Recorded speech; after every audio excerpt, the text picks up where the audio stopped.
Ah. Ain't no stopping. All right. So the title of my talk today is Sick and Tired of Being Sick and Tired. Can anyone relate? Yes. Yeah, if you can, say amen. Yeah, the rest of you not are being truthful. Okay. I'm going to have to unpack each one of these because I've crammed a lot of stuff into each one of these slides. There is a moment in every journey when an individual must confront the quiet architect of their life, their own consciousness. This confrontation is not dramatic, although it can be. Let me add that. This confrontation is not dramatic, but decisive.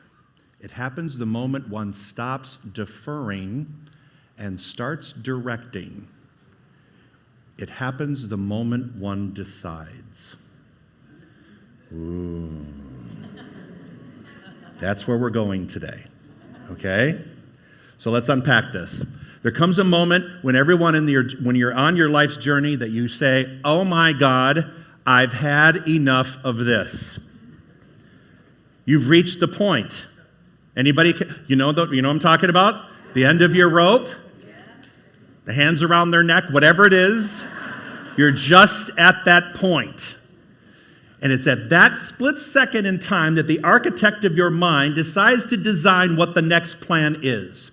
And usually, and I say usually, it's not action, it's inaction because we defer it because we just don't want to deal with it. That's why it's reached the level that it's reached already, is because you've already deferred it so many times that finally now it's blowing up in front of you. And are you going to defer it one more time, or are you going to make a decision and start directing the universe in your favor for your pathway to unfold the way you want it to unfold instead of the default, which is where you are now? Got it? It happens the moment one decides. It really is all about you. You know how I say, well, it's all about you. It's not always all about you. Well, hell yes, it is. You know why? Because if I don't fix me, how can I help try to fix you? And believe you me, looking around the room. All right. The only person that's coming to save you is the version of yourself that's tired of your current situation. Everybody's looking outside themselves to bring me the answer. Bring me the answer. Tell me what to do. And all I can do is say, I can show you some light, but you're the one that has to step into it and move in that direction. Otherwise, it's just lip service and it's empty. Are you with me? So it really is all about you. It's when you decide. Have you ever had someone else make a decision for you that you weren't aligned with? Every day. Oh. And she heard that. She heard that right there. Look. And you know what? There is fire. There is a candle with fire behind her. I would worry about what you just said, William. All right. If I were you, I'd run now. Avoiding the hidden drain. Hear me. Indecision is not passive.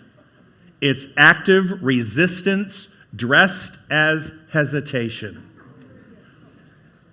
The energy it takes to stall, to doubt, to waffle between options is just as intense as the energy required to move forward. But one path builds and the other one drains. People keep thinking that just because you're not making a decision that it's a passive activity. No, it's active. It is active hesitation. When you hesitate, it's an active resistance. People don't think of it that way. They think when I hesitate, oh, I'm just putting it off. No, that's actually, you're telling the universe. You are giving a very strong message to the universe. Don't fix this. I'm okay with it. Seriously. When you accept a condition and you keep accepting a condition, you're giving the message to the universe that, okay, I'm okay with this, keep bringing it on. Even though sometimes we go, want, and we tell our friends we don't want this. This is not what I want, I'm not happy about this. But until your mind makes up a decision to change that dialogue and to change your behavior, you're just going to repeat it. And so it's active resistance dressed as hesitation. And you know that great debate that we're always having? The debate back and forth and back. You know the mental one I'm talking about? The mental ping pong? Go to Cheesecake Factory, and I can tell you that when you look at their menu, you can see the reason why there's a mental debate. For those of you who've been there, you know they got 30 pages of options. It's like, oh, do I want this one? Do I want that? And you're always looking for the one better. You can't make up your mind because there's too many choices. Oh. And then you tell people, I'm going through my life and I don't have enough choices. Go to Cheesecake Factory. Okay. So where am I in all of this? Empowerment begins when we declare ourselves to be the origin point, not the effect of our lives. This isn't ego, it's alignment with universal law. Many times, and I could just share my own story, the effect of my life sometimes really gets me upset when I'm in at the moment. And then I forget that I'm the origin. First of all, I was the origin of the effect that I'm now in, which obviously wasn't a good choice. But now I have to make a new decision that I am the origin of my next. And not the byproduct of just my effects, but I have a choice to move forward with a different choice. Empowerment begins when we declare ourselves to be the origin point, not just the effect. Your emotional Netflix. You know, everybody has Netflix, right? You know what I'm talking about? Some of you go, no. Okay. There's two sides to this. Faith is when you watch a romantic comedy or a show featuring puppies and kittens. Oh. Fear is when you binge watch horror movies till 2 a.m. Also the news. Same subscription, different choice. You have a personal Netflix emotional account, and you get to choose. Is it going to be puppies and kittens, or is it going to be ee? And how many times lately have you been looking around the world and you see a lot of ee, and you're like, give me the puppies? Well, it's an emotional Netflix account that you have a choice. You have a choice to decide what one you want. Same subscription, different choice.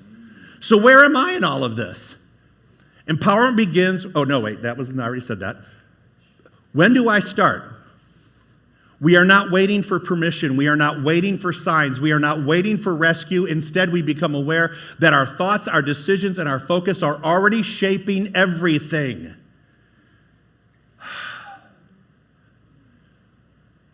Stop waiting for the sign. If you're waiting for a sign, this is it. Say that. This is it. Say it again. This is it. This is my sign. This is my sign. So stop the debate over waiting for the signal. You've already gotten the sign right here. Every fire will burn itself out if you stop fueling it. Are you tired? Are you sick and tired of some things that are going on around the world? Just every side of it. I mean, it doesn't matter. The whole thing is it's just crazy. I feel like I'm going crazy. There are times I just think I'm going crazy. And you know what? I have to remember this. And Dr. Tom taught me this. Dr. Tom, bless his heart, founded this church a gazillion and a half years ago. I think him and Moses co-signed the lease. Every fire will burn itself out when I stop obsessing about it. Now, that doesn't mean it's going to stop burning outside of my house. It just means I no longer let it burn up my mind. Because when I let something burn up my mind, I can guarantee you it's going to find its way into my body, into my human health experience, and it's going to unfold in a way that I really don't want to participate in. So we have a choice. We have a choice. Every fire is going to burn itself out if I stop fueling it. I have to make the conscious choice. Oh, and it's hard. And I should not say that because then it makes it harder. But it is difficult to do because when you're constantly inundated with something, it's very hard to step back from it. But it's incumbent upon spiritual thinkers and those of us in this room that have been training in science of mind and metaphysics for years to be the leaders of the newer thought. to be the leaders of the love and the joy and the peace, to not participate and get in the ditch, but to hold the high watch and actually keep the conversations from going into those places. I shared with you that my friends, we all have a pact. We have a pact with each other that when things start getting deep and we start talking about religion and politics and family dynamics, one of us will say, "Did you know that Macy's is having a sale on sheets this weekend?" Because you can see the tone, you can see the vibration, you can see the dinner party going right down the toilet if you keep on this direction, and you can feel the energy moving in that direction. We're like, "But Macy's is having a sale on sheets on this weekend," and everybody goes, "Okay, that means shut up." That means let's move on to something else that we really want to talk about. The Cirque du Soleil in my head. Does anybody have a circus in their head going on? Yeah, It starts about 5 a.m. for me, sometimes 2, depending on what the night was like before. Transformation is not accidental, it's trained. Just as the body must be conditioned through repeated effort, so must the mind be exercised. Change requires mental stamina. It's the next slide, right, Ryan? No. Never mind. I have something to show you in that. Transformation is not accident. It's trained. Just like a person trains to do a marathon, I have to train myself and remind myself to keep training myself. This is the time when you take the books that have been on the bookshelf that you've had for self-help over the years, and you've actually gone to classes, and they're still sitting there. This is the time to drag one out. Just drag one, turn to some random page, and allow that one random page to pick a sentence and read it. This is the time to double down on our efforts to align ourselves spiritually, instead of thinking that because we've had classes and because I've gone to church this Sunday, because I've done all these things, that everything's going to unfold as it should. No, it takes mental stamina, mental discipline for you to do that. And now's the time to drag one of those books out. It doesn't even have to be your favorite. Just pull one out and go, "Okay, universe, I'm open and receptive to this message," and pop your finger any random page in one of those books that we taught here, and I guarantee you it will change the way you're looking at the next thought. Okay? Subtlety of hope and the power of scientific practice. So here we go. For those of you who are new, how many of you are here for like the first, like you've come like less than a dozen times? You're pretty new to the center. Anybody new to the center? Oh, quite a few people. Good. Welcome. We're glad you're still here. Very glad you're still here.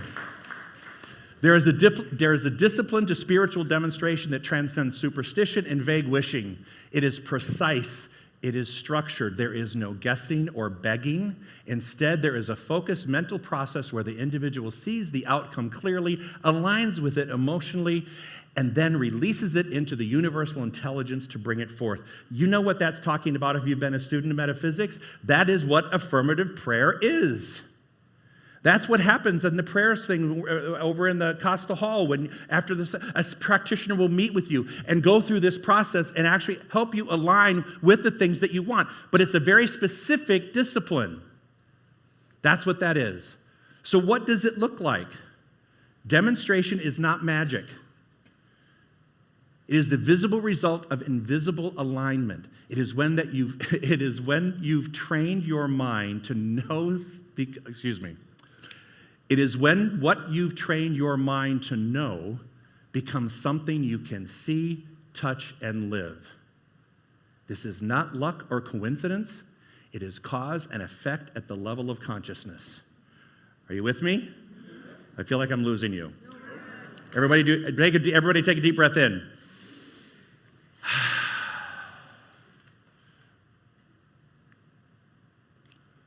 To live this way, you must be willing to take a stand for your highest vision, even when nothing around you confirms it yet. Say that. To live this way, you must be willing to take a stand for your highest vision, even when nothing around you confirms it yet. You must be willing to wrestle with your own doubts, redirect your habits, and hold yourself accountable to get this. The truth you say you believe.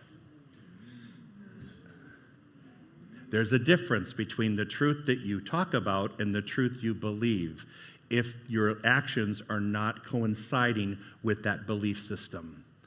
Let me back that up again.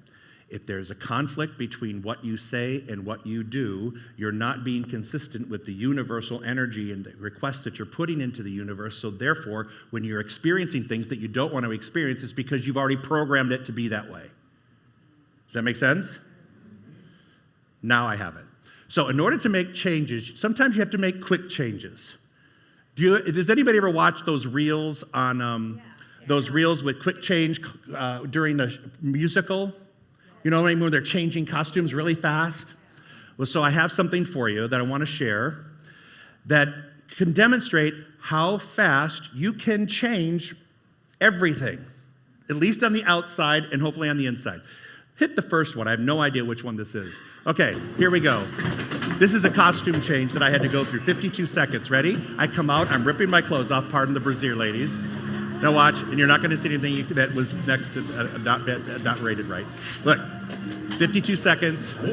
The song's going.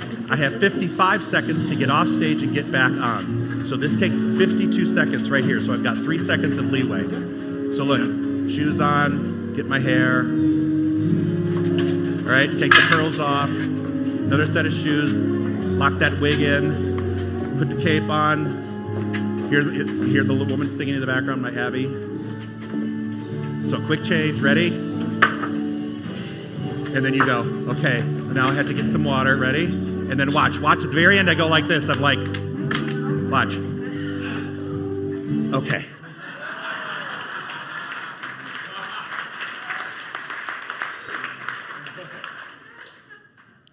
It can happen that fast, or it can be like this. Next one. I go in looking like a frump. I come behind stage. For those of you who saw it, you remember this. Watch, ready? And now everything comes off. And all this is happening behind a wall. 1 minute and 2 seconds. This is how fast you can change your life. Ready? Watch. You can go from frumpy to fabulous in seconds.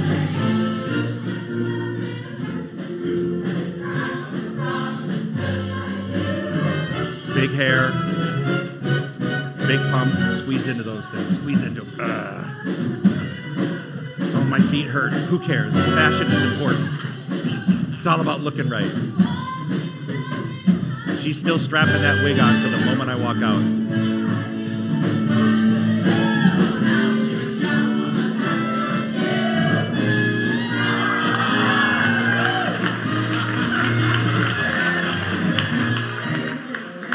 All right, there you go. So for those of you who weren't able to make it, that's what it actually looked like.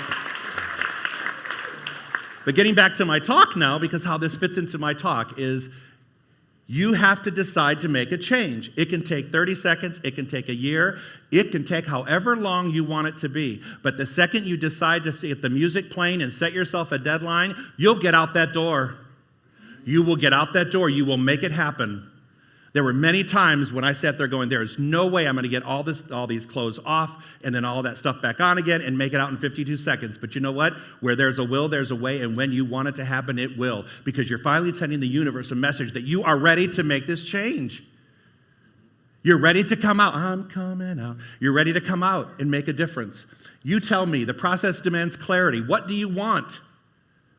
Why do you want it? Are you willing to receive it? Can you allow your old patterns to dissolve to make room for it? So these are the questions you have to ask yourself now. Let's be clear about what it is now. There's a lot of opportunity right now. There's so much floating around in the world that it can be chaotic and messy. But you have to decide to not join in that chorus. You have to decide, I want clarity in my life, in my health, in my relationships, in my finances, in my creativity. I want to have that clarity with my spiritual journey so that I'm not feeling like I'm being pulled from one direction to the next. The decision is yours. No one else can make it for you. When you're sick, my mother used to say, when you're sick and tired of being sick and tired of being sick and tired, then and only then will you do something about it. Not one moment before and not one moment until then. No one can tell you to make that change. When I'm sick and tired of being sick and tired and talking about that I'm being sick and tired, then I will make that change. Are you with me? Got it. Here we go. The longer you wait for a sign, the longer you're going to wait. The universe is not withholding anything. It responds generously to clarity, decisiveness, and spiritual maturity. The moment you drop hesitation, your inner world recognizes to support your aim. The outer world will follow suit, not because you forced it, but because you finally got out of its, capital I, God's way. You got yourself out of the way. It's the ego. It's how you think you're going to appear to other people. It's about the fear of showing people that you failed at something. Well, guess who hasn't? You know what? I always say, if you're going to make a mistake, paint it red and do it in drag. Because you know what?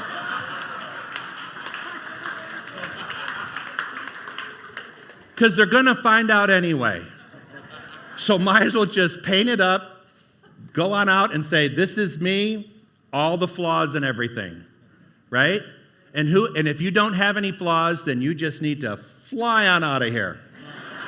Because other people are telling you to fly off anyway. Okay, drop the old storyline. You're not too small. You are not weak. The very intelligence that spins the galaxy is ready to work through you, but it needs your agreement. It needs your choice. It needs your mental and emotional alignment. Take a deep breath in. The universe is calling you into action. I don't care where you are in your life or what you're experiencing or what you desire to experience. It's calling you to get yourself out of the way and allow your mental and emotional alignment to go with this field of energy of the universe, not the exterior, not the noise, but what is actually our divine birthright, which is what? Health, happiness, prosperity, joy, love, peace. The elusive peace. But what I have found is that peace that I think is somewhat elusive, I just have to change the way I'm approaching it. I have to reframe so much in my head right now, because if I don't, the sacrifice of peace comes out with me just feeling angry and miserable and just not the person I want to be. I'll just say that. I say stuff that I shouldn't be saying. I think things I know I shouldn't, and I should on myself, I know. But sometimes we do, all right? Drop the storyline. Time to bust a move. So you decide. Decide to trust yourself. Decide to remember your wholeness. Decide to act like someone who is already connected to all the power you've been seeking. In the end, it's been seeking your recognition of it your whole life. You know what that's called? An invitation to greatness. And I know that sounds like a foreign concept. I remember in class, I don't want to go on too long. I remember in class, when Dr. Tom would use the word greatness and he'd use the word opulence. And I thought, who am I to want to live a life of opulence? I'm like, that's just way out of my wheelhouse. You're not supposed to live like that. And I thought, who says? And why not? Because the more I feel like I'm in the expression of things, the more I feel like I'm in the flow of things, the more I'm giving to everything around me. It's when I feel lack or limitation and scarcity is when I withdraw and contract. The invitation to the universe is not to grow or to contract yourself into expansion. It's to grow into it. You can't shrink yourself into your good. You've got to go out on the limb and grab it. So it's funny. I haven't shared with you since after the show. So at the show, I always wondered, because we go to plays all the time in New York, musicals, and I always wondered, what's it going to be like? That moment of my curtain call. What's it going to be like? I'm like, oh, I can't wait to get to that moment. And you know what? So the first night I came up and I did my curtain call and I bowed, and people were very gracious. They were up and clapping and all that. And all I could think of was this: oh my God, I will never do this again. I loved it. I thought, what's it going to feel like? And I thought, the only thing I thought in that moment was, you did it. You did something that most people would never do. You took on a role that was so far over your head and you just didn't know it until you got into rehearsal. You stepped into something, you got off on the skinny branch, you did something that a 60-year-old man wearing a hearing aid was playing Edna Turnblatt, and he's learning how to tap dance, which I did not do very well, in heels, and a wig, yeah, you got it. So, but the point was, I always thought it would be something, and it wasn't what I thought it would be, but it was something that I thought, I'm so glad I did this. I don't want to do it again, but I'm so glad I did it because I had to prove to myself that I wasn't obsolete. Because after retirement, and after you give up a pulpit like this, and the band, and all of you, so I know, and I love you too, but it's not that. It's just that I'm trying to share a story that you have to say yes. You have to seek out the opportunities instead of hiding from them because you think you're too old or you can't do something. I was scared until the moment the lights went down. I was genuinely just nervous. And I didn't know I would be that way. I thought I would finally come out and go, and I'm like, at the very end of the 3 days, when the final call went down, I went, and now I enjoy watching it on a video. I have a video of it, and I enjoy watching because I had no idea what was going around me, which is what we do when we're on a demonstration. We don't pay attention to everything else that's on around. We're kind of singularly focused. So I watch that now, and I think, that was fun. I'm glad I did it. In fact, this afternoon, I'm up for Best Actor in a Musical award for the show tonight at the Desert. So we're going to... I should give you my acceptance speech because I know I'm not going to win it, but I want to thank the Academy. No. Thank my husband, Elizabeth, blah, blah, blah, blah, blah, blah. All right. But it's time to bust a move. I got that phone call that came in that night that said, do you want to do this role? And I shared with you on my last talk here, the answer had to be yes. Because I knew if I said no, I would never grow, and I would always live to regret the fact that I had an opportunity, and I let it pass me by. And how many times have you said no to something, then you look back on it and you go, God, I wish I woulda, shoulda, coulda, and I should have dumped into that. And you know what I'm telling you? This talk is all about when you're sick and tired of being sick and tired, the universe is going to show you something for you to do, and you best say yes, or you better get used to being sick and tired. Are you with me? And so end your lesson. Thank you, everybody.